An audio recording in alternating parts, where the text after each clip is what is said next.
I never really thought it was my problem to deal with. The issue just really never came up. Well, then it came up.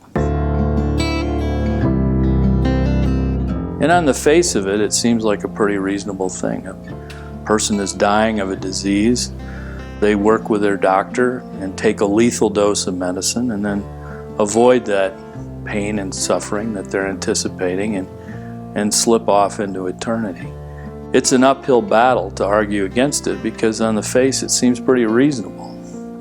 But once you dig into it a little bit, there seems to be an insidious dark side that I think needs to be talked about. Something that affects the doctor-patient relationship, it affects physicians and our professionalism, and I think it affects society as well. They come in to see me because they trust me, because I have provided care for them, and when I walk into that exam room, I consider it holy ground.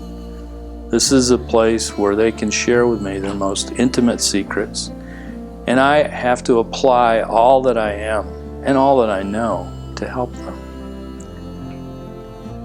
If you insert into that once in a while, if they ask me, I can give them a lethal prescription, I think that begins to affect that trust.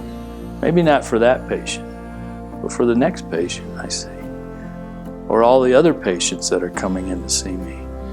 Once in a while, I apply all that I am to help them live a better life.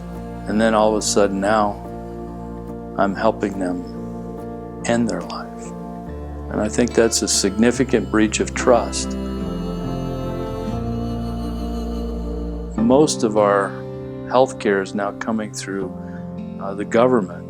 And this law will give the government immense powers to decide who lives and who dies.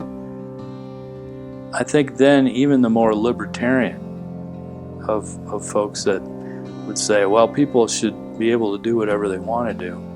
Even the most libertarian are going to say, well, wait a minute, the government's going to have that kind of power now? Maybe not. Maybe it isn't such a good idea. Oh my gosh. Yeah. I thought this guy was a goner. I mean, his chest x-ray was just completely whited out. There was no air in his lungs at all.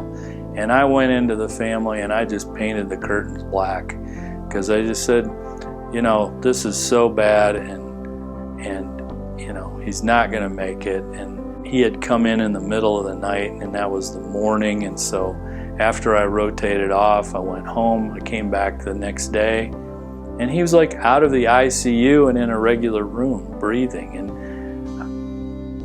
I don't understand those things.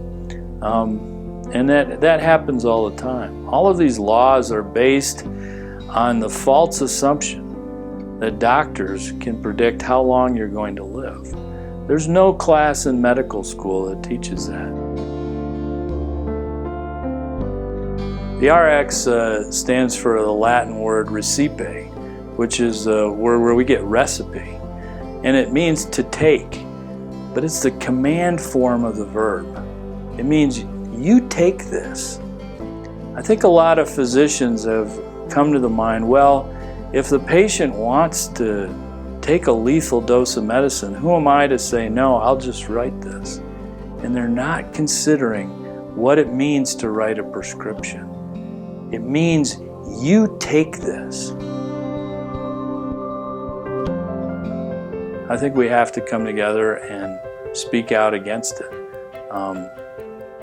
Maybe talking about it in church or Sunday school in your small group.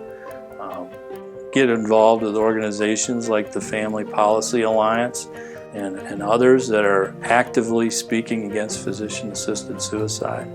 And just being a person that begins to talk about it in their sphere of influence and say, yeah, I can understand why people would think that this is a good idea, but here's a few reasons of why it's not. First, do no harm. That's the tradition that we carry forward. We don't harm our patients, but we apply who we are to their best interest. You are worth it.